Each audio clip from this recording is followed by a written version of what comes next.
Wat abonné Senma TV.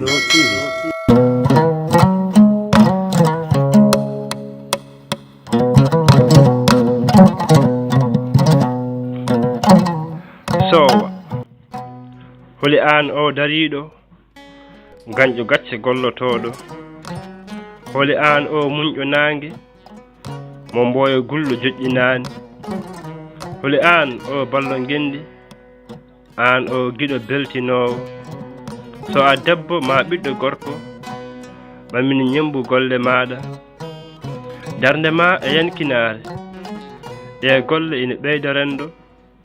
Min mbiyetemi ko ɓiɗɗo sowo jiɗɗo malal e ɓamtare, hokkam gaye noppi maɗa ha ganda kam no feewi. Komi mawɗo mo duuɓi kewɗi ɓeɗe tesko hanki sowo mo neɗɗo goto, sifa jaalal tiba e suudu, tiba haɓɓe yimɓe ƴetta, jaalal wona wonki suudu, haɗa toɓo haɗa nguli, ɗum woni ɓe mawɓe sowa. Komi suka komi ɓiɗɗo sowa mbeɗa jaɓa yamirore mawɓe, ko tindinimin fof ko defte.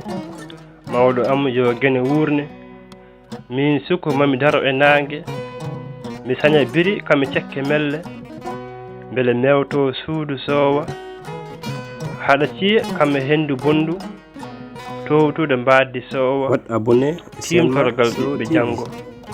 Taare mon ɓiɓɓe sowa, ɓeyde on beltanama, dingral mon woni faabu, eskey mon findinoɓe, yewtoɓe e janguinoɓe, haaloɓe e hettotoɓe, hay janguinoɓe ne beltanama.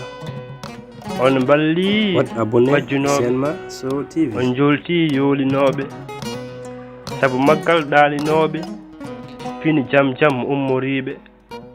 Taare mon ɓiɓɓe sowa, on cokki on ƴaarima, dingral mon nawirayi, kono ɓeyde taw yonani.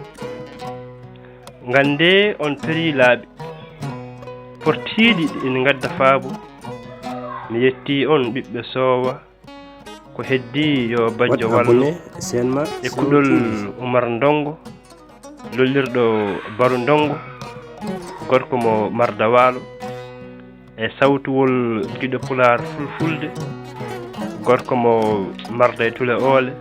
Wat abonné Senma TV.